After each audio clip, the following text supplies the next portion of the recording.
அனைவருக்கும் வணக்கம்.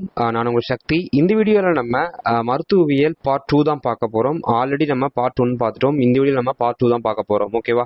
ஸோ இதில் ஒரு 100 கலைச்சொற்கள் இருக்குது. ஸோ ரொம்ப ஈஸி தான். தயவு செஞ்சு எடுத்து உங்கள் நோட்டில் எழுதிக்கோங்க. ரொம்ப யூஸ்ஃபுல்லாக இருக்கும். ஓகேவா? ஸோ ஒவ்வொன்றா சொல்கிறேன், நோட் பண்ணிக்கோங்க. ரொம்ப சிம்பிளான டெர்மினாலஜி வேர்ட் தான். ஓகேவா? ஸோ ஒவ்வொன்றா பார்க்கலாம். ஆர்த்ரைட்டிஸ் அப்படின்னா மூட்டு வலி அப்படின்னு அர்த்தம். ஆர்த்ரோபிளாஸ்டி அப்படின்னா மூட்டு சீரமைப்பு. ஓகேவா? ஸோ ஆர்த்ரோபிளாஸ்டி அப்படின்னா மூட்டு சீரமைப்பு. ஆர்டிகுலர் சர்ஃபேஸ் அப்படின்னா இணை ஒப்பு அப்படின்னு அர்த்தம். ஓகேவா? ஸோ ஆர்டிகுலர் சர்ஃபேஸ் அப்படின்னா இணை ஒப்பு. அடுத்து ஆர்டிகுலாரிஸ் அப்படின்னா மூட்டு தசை அப்படின்னு அர்த்தம். ஸோ இந்த வார்த்தை ரொம்ப முக்கியம். அதே மாதிரி பாருங்க, அஸ்காரியஸ் அப்படின்னா உருண்டை புழு நோய் அப்படின்னு அர்த்தம். அஸ்காரியஸ் அப்படின்னா உருண்டை புழு நோய் அப்படின்னு அர்த்தம். ஆசைட்ஸ் அப்படின்னா நீர்க்கோப்பு. ஓகேவா? அசைட்ஸ் அப்படின்னா நீர்க்கோப்பு. அசிப்சிஸ் அப்படின்னா சீல் தடுத்தல். அசிப்சிஸ் அப்படின்னா சீல் தடுத்தல். ஸோ இந்த மாதிரி கொஞ்சம் வித்தியாசமான சின்ன வார்த்தைகள் இருக்கு இல்லையா? ஸோ இதெல்லாம் நோட் பண்ணி வச்சுக்கோங்க. அடுத்து அஸ்பெக்சியா அப்படின்னா மூச்சு திணறல். அஸ்பெக்சியா அப்படின்னா என்ன? மூச்சு திணறல். அஸ்பிரேஷன் அப்படின்னா புறந்தெழுத்தல். Aspiration means புறந்தெழுத்தல். அடுத்து அசிமுலேட் அப்படின்னா தன்மயமாக்கு. அசிமுலேட்னா அப்படின்னா என்ன? தன்மயமாக்கு அப்படின்னு அர்த்தம். 11 கவனிங்க. அசைலம் அப்படின்னா காப்பகம். ஓகேவா? ஸோ அசைலம் அப்படின்னா காப்பகம். அடெக்சியா அப்படின்னா நிலை தடுமாற்றம். ஸோ இந்த வார்த்தை ரொம்ப முக்கியம். ஓகேவா? ஸோ அடெக்சியா அப்படின்னா நிலை தடுமாற்றம். அடுத்து ஆட்ரியல் ஃப்ளூட்டர் அப்படின்னா மேலறை படபடப்பு. ஆட்ரியல் ஃப்ளூட்டர் அப்படின்னா என்ன? மேலறை படபடப்பு அப்படின்னு அர்த்தம். அடுத்து ஆட்ரியல் சிஸ்டோல் அப்படின்னா என்ன? மேலறை சுரிவம் அப்படின்னு அர்த்தம். ஆட்ரியல் சிஸ்டோல் அப்படின்னா என்ன? மேலறை சுரிவம் அப்படின்னு அர்த்தம். அடுத்து ஆட்ரியன் அப்படின்னா இதய மேலறை ஆளிடம். ஸோ நம்ம ஆர்டிக்கல் அப்படின்னு நம்ம இங்கிலீஷில் படிச்சிருப்போம், ஸ்கூல்லேயே நம்ம படிச்சிருப்போம். ஸோ இடது ஆரிக்கல் இடது வென்ட்ரிக்கல் அந்த மாதிரி. ஸோ ஆட்ரியம் அப்படின்னா என்ன? இதய மேலறை ஆளிடம் அப்படின்னு அர்த்தம். ஆட்ரிஷன் அப்படின்னா பல் தேய்வு. ஆட்ரிஷன் அப்படின்னா என்ன? பல் தேய்வு. அடுத்து ஆடிட்டரி கேனல் அப்படின்னா கேட்பு கால்வாய். ஆடிட்டரி கேனல் அப்படின்னா என்ன? கேட்பு கால்வாய். ஆரிக்குலர் நெர்வு அப்படின்னா மடலிய நரம்பு. ஆரிக்குலர் நெர்வு அப்படின்னா என்ன? மடலிய நரம்பு. அடுத்து ஆரிக்குலாரிஸ் அப்படின்னா மடலியம். ஆரிக்குலாரிஸ் அப்படின்னா என்ன? மடலியம். அடுத்து ஆட்டோக்ரைன் அப்படின்னா தன் சுரப்பு அப்படின்னு அர்த்தம். ஆட்டோக்ரைன் அப்படின்னா என்ன? தன் சுரப்பு. அடுத்து பாருங்க, ஆடியோமெட்ரி அப்படின்னா கேட்பு அளவீட்டியல். ஆடியோமெட்ரி அப்படின்னா என்ன? கேட்பு அளவீட்டியல். ஆட்டோடோமி அப்படின்னா தன் இழப்பு. ஆட்டோடோமி அப்படின்னா தன் இழப்பு. அடுத்து ஆட்டோலோகஸ் அப்படின்னா தன்னொட்டு அப்படின்னு அர்த்தம். ஓகே, அதே மாதிரி பாருங்க, அவாஸ்குலர் அப்படின்னா குருதியிலா. அதாவது சும்மா சிம்பிளா கொடுத்துருக்காங்க. அவாஸ்குலர் அப்படின்னா குருதியிலா அப்படின்னு அர்த்தம். குருதியிலா அப்படின்னா ரத்தம் இல்லாத அப்படின்னு அர்த்தம். ஓகேவா? ஸோ அதே மாதிரி ஆக்சியல் ஃபிலமெண்ட் அப்படின்னா அச்சுப்படலம். ஆக்சியல் ஃபிலமெண்ட் அப்படின்னா என்ன? அச்சுப்படலம். ஆக்சிலரி அப்படின்னா அக்குள்சார். ஆக்சிலரி அப்படின்னா என்ன? அக்குள்சார். ஆக்சிலரி டெயில் அப்படின்னா அக்குள்சார் வால். ஆக்சிலரி டெயில் அப்படின்னா என்ன? அக்குள்சார் வால். அடுத்து ஆக்சன்ஸ் அப்படின்னா நரம்பு வேரிலைகள். ஆக்சோன்ஸ் அப்படின்னா என்ன? நரம்பு வேரிலைகள். பேசிலேரி அப்படின்னா என்ன? நீள் நுண்மி அப்படின்னு அர்த்தம். பேசிலேரி அப்படின்னா என்ன? நீள் நுண்மி. பேக் ஹிப்பஸ் அப்படின்னா முதுகு திமில். பேக் ஹிப்பஸ் அப்படின்னா என்ன? முதுகு திமில் அப்படின்னு அர்த்தம். ஓகேவா? 31 பார்க்கலாம். பாக்டீரியோமியா அப்படின்னா நுண்மி குருதியம். பாக்டீரியோமியா அப்படின்னா என்ன? நுண்மி குருதியம். பாக்டீரிசிடல் அப்படின்னா நுண்மி சிதைவு. ஓகேவா? பாக்டீரிசிடல் அப்படின்னா என்ன? நுண்மி சிதைவு. பாக்டீரியாலஜி அப்படின்னா நுண்மியியல். பாக்டீரியாலஜி அப்படின்னா என்ன?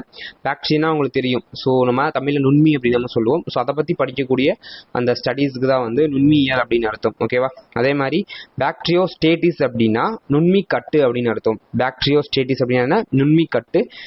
அடுத்து பேரக்னோசிஸ் அப்படின்னா எடையறி உணர்வு. பேரக்னோசிஸ் அப்படின்னா என்ன? எடையறி உணர்வு.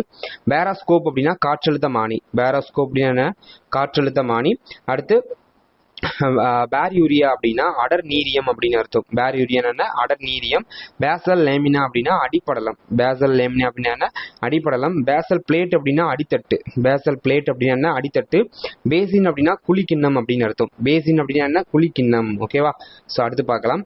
பேசோஃபில் அப்படின்னா காரப்பற்று அப்படின்னு அர்த்தம். ஸோ இப்படிதான் கொடுத்துருக்காங்க அந்த புத்தகத்துல. பேசோஃபில் அப்படின்னா என்ன? காரப்பற்று. பெட் சோர் அப்படின்னா படுக்கை புண். சோர் அப்படின்னாலே புண். இது உங்களுக்கு ஈஸியாக தெரிஞ்சிருக்கும். ஸோ படுக்கை புண் அப்படின்னு அர்த்தம். பெல்சிங் அப்படின்னா ஏப்பம். ஓகேவா? பெல்சிங் அப்படின்னா என்ன? ஏப்பம். பெல் ஸ்டேஜ் அப்படின்னா மணிநிலை. ஓகேவா? பெல் ஸ்டேஜ் அப்படின்னா என்ன? மணிநிலை. அடுத்து பை ஆர்டிகுலர் அப்படின்னா இரு மூட்டுசார். பை ஆர்டிகுலர் அப்படின்னா என்ன? இரு மூட்டுசார் அப்படின்னு அர்த்தம். அதே மாதிரி பாருங்க, பை பைப்ளோ தெரப்பி அப்படின்னா நூல் மருத்துவம் அல்லது புத்தக மருத்துவம் அப்படின்னு கொடுத்துருக்காங்க. இது ரெண்டுமே கொடுத்துருக்காங்க. பைப்ளியோ தெரப்பி அப்படின்னா நூல் மருத்துவம் அல்லது புத்தக மருத்துவம். ஓகேவா. பைசப்ஸ் அப்படின்னா இருதலை. ஓகேவா. பைசப்ஸ் அப்படின்னா இருதலை. பை கான்கேவ் அப்படின்னா இரு குழிவு. இது நம்ம சயின்ஸ்ல படிச்சிருக்கோம். கான்கேவ் அந்த மாதிரி படிச்சிருப்போம் இல்லையா. ஸோ அதான் நம்ம சொல்றோம். கான்கேவ் அப்படின்னா இரு குழிவு அப்படின்னு அர்த்தம். பை கான்வெக்ஸ் அப்படின்னா இரு குவிவு அப்படின்னு அர்த்தம். ஓகேவா. அடுத்து பை கஸ்பிட் அப்படின்னா இரு கூர் முனைப்பல். ஓகேவா. பை கஸ்பிட் அப்படின்னா இரு கூர் முனைப்பல் அப்படின்னு அர்த்தம். 51 பாருங்க. பைடென்டேட் அப்படின்னா இருப்பல் தொடர்புடைய. ஓகேவா. பைடென்டேட் அப்படின்னா இருப்பல் தொடர்புடைய. பைல் சால்ஸ் அப்படின்னா பித்த உப்புக்கள். பைல் சால்ஸ் அப்படின்னா என்ன? பித்த உப்புக்கள். பைலரி கால்குலி அப்படின்னா பித்த கற்கள் அப்படின்னு அர்த்தம். பைலரி கால்குலி அப்படின்னா பித்த கற்கள். ஓகேவா. அடுத்து பிலியஸ் அப்படின்னா பித்த நீர்சார். பிலியஸ் அப்படின்னா என்ன? பித்த நீர்சார் அப்படின்னு அர்த்தம். பிலிருமின் அப்படின்னா பித்த துகள் அப்படின்னு அர்த்தம். பிலிருமின் அப்படின்னா என்ன? பித்த துகள். அடுத்து பைநியூரல் அப்படின்னா இரு செவிசார். பைநியூரல் அப்படின்னா இரு செவிசார் அப்படின்னு அர்த்தம். பயோ அக்கோஸ்டிக்ஸ் அப்படின்னா உயிர் ஒளியியல். பை அக்கோஸ்டிக்ஸ் அப்படின்னா என்ன? உயிர் ஒளியியல். பை டீக்ரடேஷன் அப்படின்னா உயிர் வழி சிதைவு. பயோ டீக்ரடேஷன் அப்படின்னா என்ன? உயிர் வழி சிதைவு. பயோ டைனமிக்ஸ் அப்படின்னா உயிர் இயக்கவியல். பயோ டைனமிக்ஸ் அப்படின்னா என்ன? உயிர் இயக்கவியல். பயோ எத்திக்ஸ் அப்படின்னா உயிரி அறவியல். பயோ எத்திக்ஸ் அப்படின்னா என்ன? உயிரி அறவியல் அப்படின்னு அர்த்தம். ஓகேவா. ஸோ அடுத்து பார்க்கலாம். பயோஜெனிசிஸ் அப்படின்னா உயிர் வழி தோற்றம். பயோகைனடிக்ஸ் அப்படின்னா உயிரி வினையியல். பயோகைனடிக்ஸ் அப்படின்னா என்ன? உயிரி வினையியல். பயோலைசிஸ் அப்படின்னா உயிர் சிதைவு. பயோமெக்கானிக்ஸ் அப்படின்னா உயிரி இயக்கவியல். பயோமெக்கானிக்ஸ் அப்படின்னா என்ன? உயிரி இயக்கவியல். ஓகேவா. அடுத்து பயோ நியூரோக்ரசிஸ் அப்படின்னா உயிர் நசிவு. ஓகேவா. பயோ நெக்ரோசிஸ் அப்படின்னா என்ன? உயிர் நசிவு. அடுத்து பயோ டாக்சிஸ் அப்படின்னா உயிரி சாரி இயக்கம். பயோ டாக்சிஸ் அப்படின்னா என்ன? உயிரி சாரி இயக்கம். பயோ தெரப்பி அப்படின்னா உயிரி மருத்துவம். பயோ பெர்ஃபோரேட் அப்படின்னா இரு துளை அப்படின்னு அர்த்தம். ஓகேவா.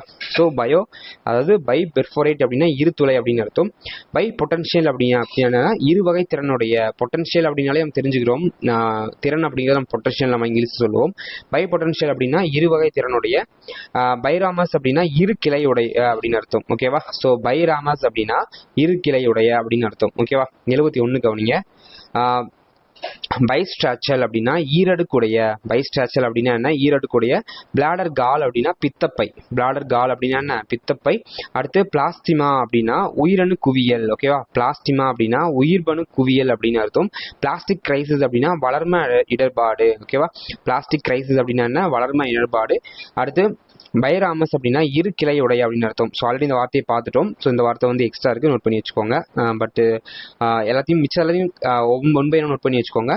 ஒரு சில வார்த்தைகளை வந்து ரிப்பீட்டடாக கொடுத்துருக்காங்க. ஸோ அதையும் வந்து நோட் பண்ணிக்கிறது நல்லது தான். ஓகேவா. பிளாஸ்ட் அப்படின்னா துளிரியம். ஓகேவா. இந்த பிளாஸ்ட் அப்படிங்கிற வார்த்தைக்கு தூய தமிழ் வார்த்தை என்ன அப்படின்னா துளிரியம் அப்படின்னு அர்த்தம். ஓகேவா.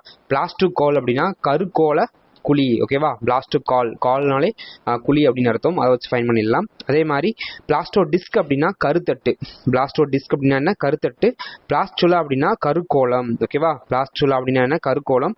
பிளாட் அப்படின்னா வீக்கம் அல்லது உப்புசம் அப்படின்னு அர்த்தம். பிளாட் அப்படின்னா என்ன? வீக்கம் அல்லது உப்புசம். ஓகேவா. 81 பாருங்க. பிளண்ட் இன்ஜுரி அப்படின்னா ஊமை காயம். ஸோ இந்த வார்த்தையை நம்ம அடிக்கடி பயன்படுத்திருப்போம். பிளண்ட் இன்ஜுரி என்னன்னா ஊமை காயம். போன் கிராஃப்ட் அப்படின்னா எலும்பு ஒட்டு அப்படின்னு அர்த்தம். போன் கிராஃப்ட் அப்படின்னா என்ன? எலும்பு ஒட்டு. போன் மீல் அப்படின்னா எலும்பு துகள். போன் மீல் அப்படின்னா என்ன? எலும்பு துகள். அதே மாதிரி பாருங்க. போன் டியூமரஸ் அப்படின்னா எலும்பு கட்டுகள். போன் டியூமரஸ் அப்படின்னா என்ன? எலும்பு கட்டுகள். போனி ஆங்குலேஷன் அப்படின்னா எலும்பு கூர்முனை. போனி ஆங்குலேஷன் அப்படின்னா என்ன? எலும்பு கூர்முனை. பாடி ஸ்டால்க் அப்படின்னா உடல் தண்டு. ஓகேவா. பாடி ஸ்டால்க் அப்படின்னா உடல் தண்டு. போனி பிளாட்ஸ் அப்படின்னா எலும்பு தகடுகள். போனி பிளாட்ஸ் அப்படின்னா என்ன? எலும்பு தகடுகள். பூஸ்டர் டோஸ் அப்படின்னா உயிரூட்டு மருந்து. ஸோ சீக்கிரமா ரெக்கவர் ஆகணும் அப்படின்னா பூஸ்டர் டோஸ் கொடுங்க அப்படின்னு சொல்லி சொல்லுவாங்க மெடிக்கல் ஃபீல்டில். ஸோ உயிரூட்டு மருந்து அப்படின்னு அர்த்தம். பவ்வல் அப்படின்னா குடல் அப்படின்னு அர்த்தம். ஸோ இந்த வார்த்தையை நோட் பண்ணி வச்சுக்கோங்க. ஓகேவா. அடுத்து பிராக்கியல் ஆர்டரி அப்படின்னா மேற்கை தமனி. ஓகேவா.